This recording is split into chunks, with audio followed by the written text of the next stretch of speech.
Bonjour à vous qui êtes comme nous, atteints et atteintes du syndrome ciné. Et aujourd'hui, on vous parle du dernier film de Steven Spielberg, c'est-à-dire Disclosure Day, qui est donc le retour pour Steven Spielberg à la grosse science-fiction, au gros cinéma spectaculaire, de blockbuster, notamment avec notion de rencontre du troisième type avec des extraterrestres.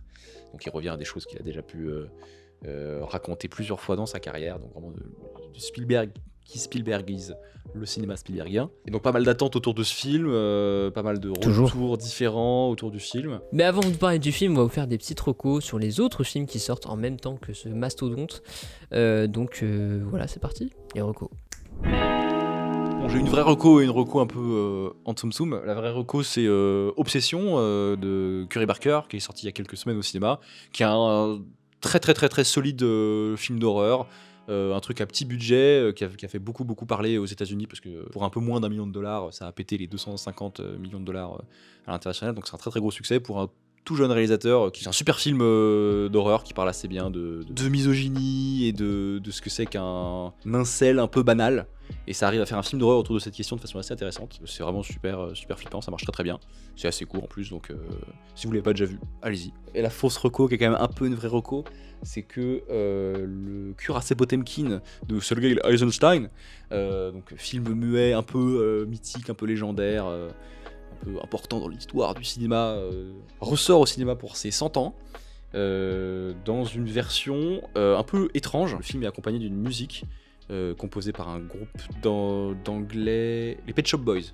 Pet Shop Boys, voilà, c'est ça. C'est un duo de musiciens anglais qui font de l'électro. C'est le cuirassé Potemkin, donc film de propagande au montage assez révolutionnaire pour l'époque, mais film de propagande soviétique, avec de la musique Electro House dessus. Sur le papier, c'est complètement con, mais ça marche plutôt bien. Mais il sort le 17 juin dans plusieurs cinémas en France. Donc si vous avez jamais vu ce film-là, essayez de le voir au cinéma, c'est quand même assez cool, ça dure 1h15 et c'est assez intéressant à regarder. Voilà. Et bah moi cette semaine j'ai bien kiffé Backrooms de Ken Parsons, qui sort vraiment littéralement le 17 juin, qui est du coup le premier long métrage d'un youtubeur qui s'appelle Kane Pixels, que j'ai kiffé, qui est du coup un long métrage qui est pas très long, qui dure 1h30, 1h40, qui est du coup la première introduction cinématographique par A24, du coup des Backrooms, du coup ce concept où il y a plusieurs, des milliers, voire des millions de salles qui s'embriquent dans une espèce de réalité miroir, et du coup c'est vraiment pas forcément de l'horreur avec beaucoup de sang, beaucoup de gore, mais c'est plus psychologique et ça fait remettre en question sur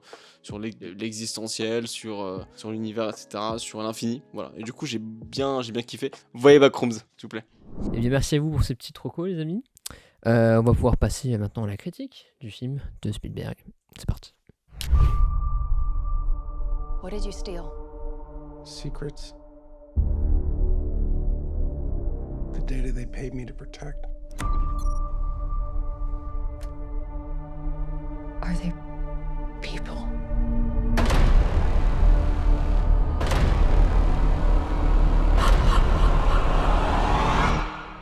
No.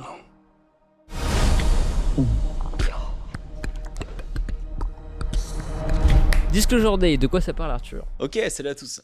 Donc Disclosure Day, ça parle du personnage de Josh O'Connor qui du coup protège depuis très longtemps des dossiers déclassifiés qui révéleraient potentiellement l'existence d'extraterrestres, qui du coup est poursuivi par une organisation secrète qui s'appelle World X. Du coup, le poursuivre pour éviter que le monde entier soit au courant de l'existence des extraterrestres. Et du coup, il rencontre plein de gens sur sa route, notamment le personnage d'Emily Blunt, avec qui il va se lier d'amitié pour survivre. Voilà. Donc, c'est vraiment ça. Avant de vous parler du film, qui sera critique sans spoiler, vous inquiétez pas, je voulais savoir un peu votre rapport au cinéaste, à son cinéma. Spielberg, je l'ai connu assez tôt en fait. Enfin, le premier film que j'ai découvert au cinéma de lui, ça devait être, c'est con, mais je trouve que ça devait être Tintin, les gars. De Tintin. Ouais, c'est ça, je pense que c'est le premier film que j'ai. Non, mais enfin, c'est un peu honteux, mais du coup. Non, aussi Indiana Jones 4, donc il n'y a pas de problème. Non, mais Pas mal. Après, du coup, Tintin que j'ai découvert au cinéma, je me suis dit, bah, tu sais quoi, j'ai tellement kiffé ce film-là au cinéma de Spielberg, mon cerveau m'a dit, ok, bon, bah, mate tous les autres qui sortent après. Mais du coup, en fait, ouais, Spielberg, pour moi, ça a toujours été du cinéma d'enfant, du cinéma d'aventure, mixé avec quand même un peu d'histoire, je parle historique, de recherche historique, et en même temps beaucoup de héros dont on s'en souvient, quoi. Voilà. Et pour moi, je pense que c'est un des premiers cinéastes, en tout cas global, à me faire croire que ouais, on peut être un héros en fait. peu importe ce qu'on est, peu importe qui on est, peu importe de quelle ethnie on est, etc., on peut être un héros, quoi. Et je pense que c'est le cinéaste, pour moi, de mon enfance, je pense, en vrai, Spielberg.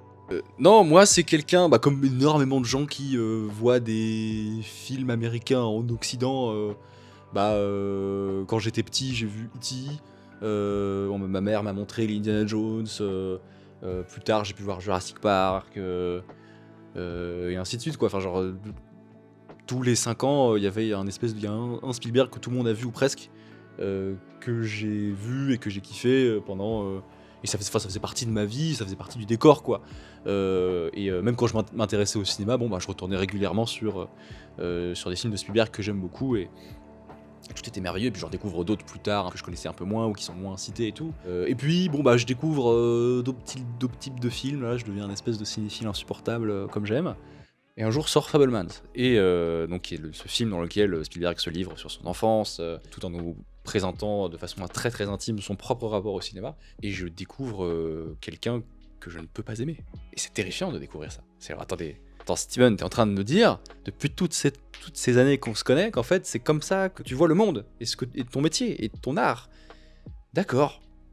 J'ai détesté Fabelmans. Ça a été un grand schisme, une grande rupture dans ma vie de cinéphile insupportable. Et en même temps, c'était pas complètement perdu. Quelques semaines, mois plus tard, je tâtonnais en m'approchant pour aller revoir Jurassic Park, et j'ai kiffé. J'étais rassuré, ok, d'accord, je me suis pas menti moi-même pendant 20 ans, ou j'ai pas complètement changé. Il y a encore des films merveilleux de Spielberg que j'aime beaucoup voir, notamment Jurassic Park. Mais donc j'approchais de façon un peu inquiétée de ce film-là, et on en parlera bientôt de ce que j'ai pensé de ce film-là. Mais en gros, c'est comme ça que j'arrive sur Steven. Moi, ça reste un de mes réalisateurs préférés, qui a, comme vous, marqué mon enfance par les aventures qu'il mettait en scène, les personnages qu'il présentait, les récits qui nous faisaient voyager, orchestrés parfaitement par la façon dont il raconte les histoires avec la caméra, par la musique, une association avec John Williams qui est légendaire, voilà, qui est extraordinaire. Enfin bref, sa mise en scène qui est, comme je l'ai dit, assez classique, mais très spectaculaire et très bien ficelé pour raconter un voyage, raconter une aventure. Donc c'est un cinéaste qui nous fait rêver, qui a pondu vraiment plein de films extraordinaires qu'on peut revoir sans cesse, et on aura toujours le même plaisir à revoir. Moi quand je retombe sur du Jurassic Park à la moitié du film à la télé, je reste jusqu'au bout parce que je suis pris dedans, parce qu'il y a un récit qui est bien construit, parce que la caméra raconte des choses, il y a une dynamique qui fonctionne parfaitement. Et c'est quelqu'un qui a aussi beaucoup construit son cinéma par des échecs techniques, notamment donc Les Dents de la Mer, etc. Donc il a aussi beaucoup réinventé sur le terrain pour trouver des solutions, et au final il a réinventé le cinéma par ses échecs. Mais dernièrement, c'est vrai qu'avec Fabelmans, j'ai eu un petit coup de froid. Parce que je me suis rendu compte que malgré cette même énergie qu'il arrive à transmettre via la caméra, via les mouvements, etc., je suis plus dans le récit, parce que ce qu'il raconte ne m'intéresse plus, ne me procure plus grand chose. Et du coup, Disclosure Day, qu'est-ce que vous en avez pensé ?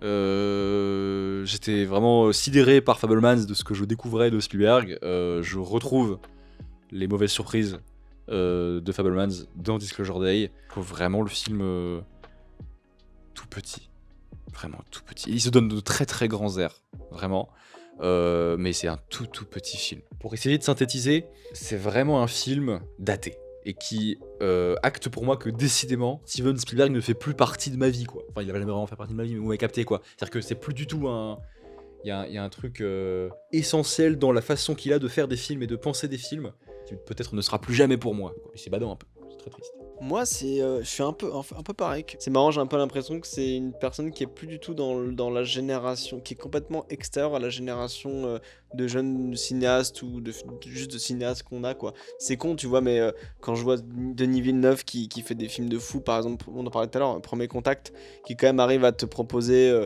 pour comparer des trucs de science-fiction un peu récents. Premier Contact de Villeneuve, je pense que c'est la claque la plus incroyable que je me suis pris ces dernières années concernant la vie extraterrestre, quoi. Parce qu'on nous propose une vraie proposition de science-fiction, et en plus de vie extraterrestre, quoi. C'est avec Disclosure Day, en fait, je m'attendais vraiment, et je pense que c'est une publicité mensongère, je m'attendais à retrouver un Independence Day, quoi. Je me suis dit, ça va être l'arrivée. C'est sûr. En fait, ça va être l'arrivée des extraterrestres et tout sur Terre. On réagirait. Oula, pardon. On Réagirait, ouais. What the fuck. Ah, j'ai- T'inquiète, réagirais. En Tu vrai, l'avais, j'irais. tu l'avais. Comment on réagirait si on avait demain une arrivée comme ça d'extraterrestres? Est-ce qu'on serait plus avancé technologiquement ou juste on se ferait niquer quoi? Et en fait, ce film-là, c'est mensonger parce que c'est juste les 3 quarts du film. C'est horrible C'est parce que en fait, c'est un film, c'est un thriller au début. On sait pas trop ce qui se passe. Ensuite, ça devient un peu un film pseudo-intimiste sur des gens qui essaient de se battre contre un peu une sorte de CIA qui essaie de vous stopper. Je m'attendais à un film beaucoup plus sombre, honnêtement, parce que je me suis dit, la publicité nous vendait quelque chose où, le trailer, en plus, il commençait vachement avec, du coup, le personnage d'Emily Blunt qui commence à suffoquer et tout, avec, du coup, la voix d'un alien, etc., qui se fait un peu posséder, et ensuite, en fait, du coup, le film ne propose pas du tout ça, quoi. Ça propose vraiment juste un espèce de thriller à Minority Report, où juste 2 personnages essayent de s'extirper, du coup, de cette organisation un peu étrange. Je pense que j'ai été dupé, en vrai, en me disant, ça va être un film super sombre sur l'arrivée des aliens, parce que c'est un film que j'attendais depuis longtemps, en fait, je pense. De me dire, putain, du coup, voilà, tout était fait pour moi. Il y avait un cocktail de Spielberg science-fiction qui retourne à la science-fiction sur un pseudo-méta déclassifié, etc. américain, plus avec quand même Josh O'Connor, j'adore, Emily Blunt aussi, avec John Williams qui revient en plus, quand même si bon. Moi personnellement ça a été aussi une déception. Alors contexte, je l'ai vu en avant-première au Grand Rex en présence de Spielberg en personne. Donc j'étais un peu hype par le film, etc. Et c'est vrai que les 2h30 ont été un peu longues. Même s'il y avait par moments des séquences où j'étais dedans, par la mise en scène où Spielberg est toujours aussi fort, même si c'est moins énergique qu'avant, on va dire, mais toujours aussi prenant. Mais sinon, globalement, le gros point faible pour moi, c'est le récit, c'est les personnages qui sont trop clichés, trop manichéens. Moi, je suis désolé, mais Colin Firth en méchant, j'y arrive pas. Jamais.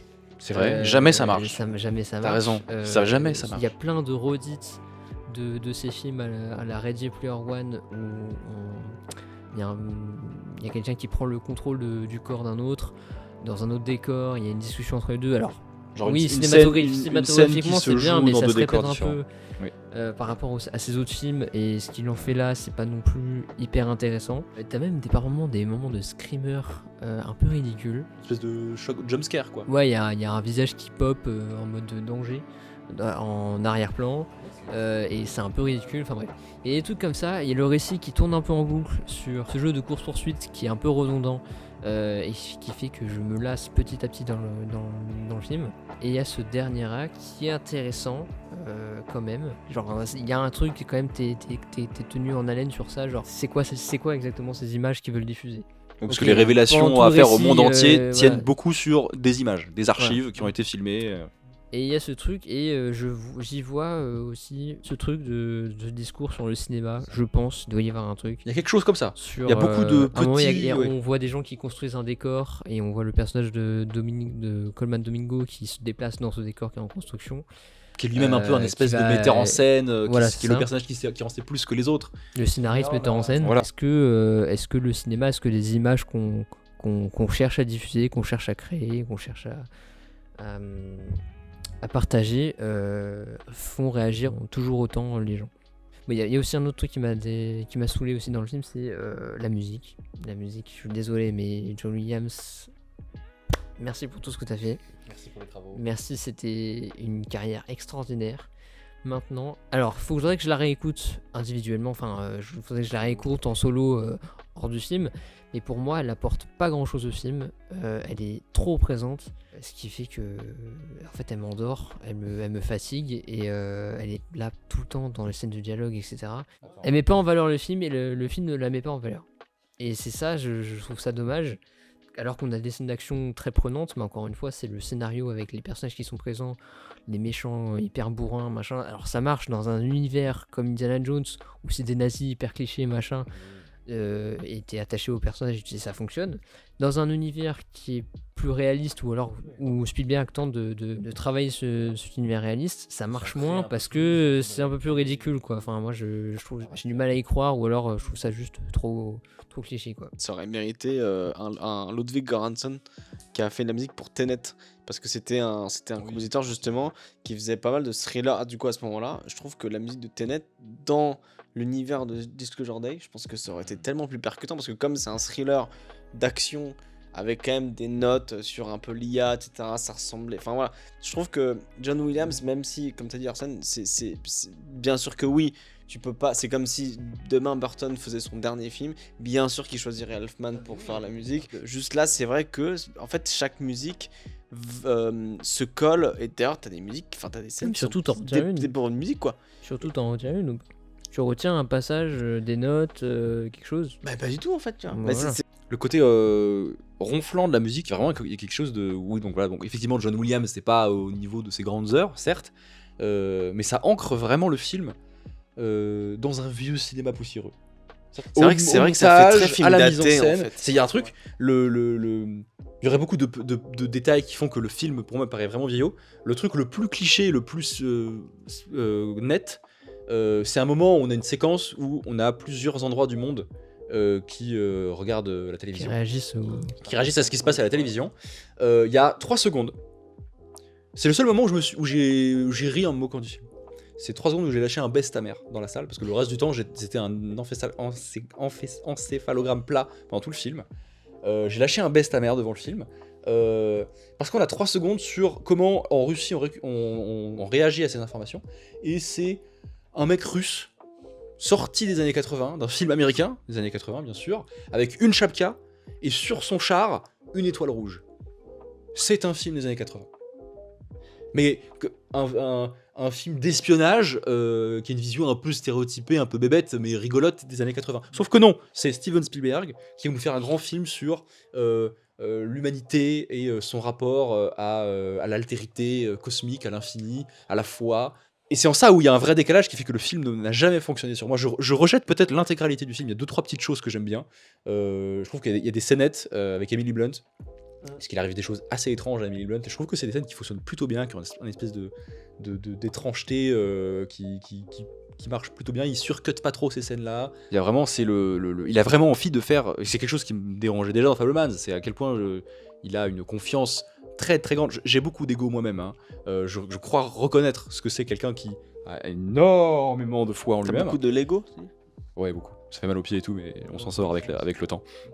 Non, mais du coup, et c'est quelque chose qui pouvait me saouler pas mal dans Fabelmans parce qu'il parlait de lui-même. Là, il fait une espèce de grand film populaire sur qu'est-ce que c'est que qu'est-ce qu'on serait capable de, c'est quoi notre rapport à l'infini, à l'altérité dans l'espace, qu'est-ce que c'est que notre humanité, est-ce qu'on peut croire à une euphorie collective, à une communion collective comme ça.